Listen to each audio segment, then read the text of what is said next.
हाय। तो एक ज़हन में आपके बहुत ज़्यादा सवाल चलता होगा कि हमारे को योगा करना चाहिए या फिर जिम करना चाहिए। अगर आपको अपनी मसल बिल्ड करनी है और अगर आपको उस फील्ड की तरफ अपने आप को पुश करना है, आपको हेल्थ ट्रेनर की तरह जाना उस फील्ड के अंदर, तो आप जिम कर सकते हैं और अपनी बॉडी को मस्कुलर बना सकते हैं। लेकिन अगर आपको अपनी लाइफ़स्टाइल में चीज़ों को रेगुलेट करना है, तो आप जिम भी करें और जिम के साथ में योगा की भी करें। दोनों का डिफ़रेंट डिफ़रेंट बेनिफिट है। वहाँ पे आपको चीज़ों को उठाने की क्षमताएँ बढ़ती है। अगर आप इंटेंसिव वर्कआउट करते हैं, तो वहाँ पे एंड्योरेंस बढ़ता है आपका। लेकिन सेम योगा के अंदर अगर आप करते हैं इंटेंसिव लॉन्ग टर्म प्रैक्टिस करते हैं, तो आपका एंड्योरेंस भी बढ़ता है, आपकी मस्कुलर स्ट्रेंथ भी बढ़ती है। उसके साथ में जो एक बैलेंस आपको मिलता है बॉडी के अंदर मेंटलिटी का। उसके अलावा आपकी बॉडी के अंदर फ्लेक्सिबिलिटी, जो कि सबसे ज़्यादा इम्पोर्टेंट है कि हमारी बॉडी फ्लेक्सिबल हो। क्योंकि अगर फ्लेक्सिबिलिटी ही आपके शरीर की सेल्स को नरिश करती है और यही फ्लेक्सिबिलिटी आपके ब्रेन की धीरे धीरे छवि बनाती है, फिर आपका ब्रेन भी डिसीजंस लेने में फ्लेक्सिबल रहता है, चीज़ों को सोचने समझने में, हर चीज़ में वो फ्लेक्सिबल बनता है। जिम के मामले में हम एक पर्टिकुलर मसल को या टारगेटेड मसल को लंबे समय तक ट्रेन करते हैं और उसी मसल का पावर बढ़ाते हैं, उसी मसल को हम उपयोग में लेते हैं और उसी की स्ट्रेंथ बढ़ाते हैं, उसी की साइज़ बढ़ाते हैं। योगा के मामले में कंसेप्ट थोड़ा डिफरेंट है। आपकी टारगेटेड जो मसल रहेगी, उनकी फ्लेक्सिबिलिटी और मोबिलिटी पे आपका पूरा ध्यान होगा। जब वो पूरी मोबाइल होगी, तो ही आप फ्लेक्सिबिलिटी की तरफ जा सकते हो और एक पर्टिकुलर आसन आप अटेंड कर सकते हो। सबसे ज़्यादा बेनिफिट जो आपको मिलता है कि कंसंट्रेशन पावर आपको योगा के द्वारा ही मिलता है। फिज़िकल योगा जो करते हो उसके द्वारा आपको कंसंट्रेशन का पावर मिलता है, क्योंकि you are always in a state of breathing. आपका पूरा ध्यान आपके श्वासों पे होता है, उसके आधार पे आप अपने स्ट्रेच को महसूस कर रहे होते हैं। जिम के अंदर थोड़े से कंसेप्ट डिफरेंट होता है। वहाँ पे आपको आपकी बॉडी का वेट पर्याप्त नहीं होता, आपको एडिशनल मशीनरीज़ की ज़रूरत होती है, जो कि आपको एडवांस पुश करने में मदद करती है, लेकिन उनका जीवन के अंदर कोई ज़्यादा खास उपयोग होता नहीं है। आप एक स्टिफ बॉडी बना लेते हैं जिम कर करके, लेकिन आपकी मेंटलिटी में कोई फ्लेक्सिबिलिटी नहीं आती।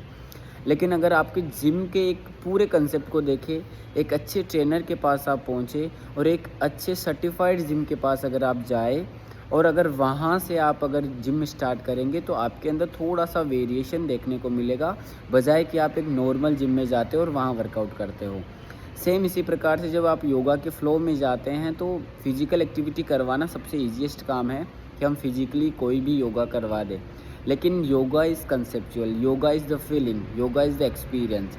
सबसे पहले आपके मन को कंट्रोल करवा के जो आपका टीचर होगा, वो पूरे मन को वश में लाएगा। फिर आपको धीरे धीरे डायरेक्शन के हिसाब से आपको फ़्लो देगा। उस फ़्लो के हिसाब से आप अपना माइंड एक समय पे एक ही चीज़ पे लगाओगे और उसके लिए आपको अभ्यास करना पड़ेगा और उसके लिए आपको दीर्घकाल अभ्यास करना पड़ेगा। और एक बार अगर आप अभ्यस्त हो गए योगा के अंदर, तो कोई भी चांसेस नहीं है कि आप योगा से दूर रह पाएँगे। You always connected with the yoga. लेकिन अगर आप ऐसा नहीं कर पाएँगे और ओनली जिम जा रहे हैं, तो फिर आपके डिफरेंट होगा। तो अगर आप जिम जाना चाहते हैं, तो आप कैलिस्थेनिक्स की तरफ जाइए, ताकि बॉडी की रियल जो पावर है, जो आपकी बॉडी की खुद की स्ट्रेंथ है, उसका उपयोग करके आप बॉडी पे थोड़ा-सा कंट्रोल ला सकें।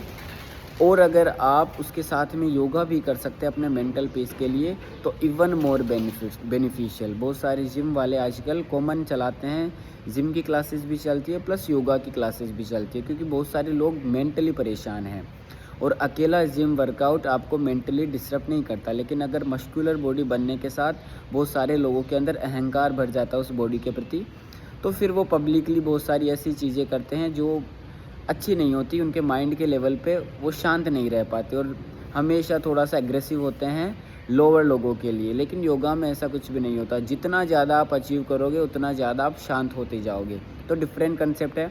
जितना ज़्यादा आप ऊपर जाते जाओगे, उतना ज़्यादा आपका अहंकार कंट्रोल आएगा। आपके हर एक रिलेशनशिप के अंदर सुधार आएगा।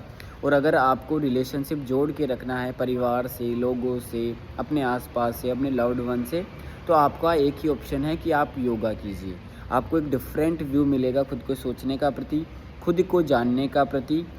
जिम में ओनली अपन मसल को जान सकते हैं, मसल का नाम जान सकते हैं, मसल कैसे कार्य करती है, फूड उसके ऊपर कैसे काम करता है। ओनली आपको यह पता चलेगा।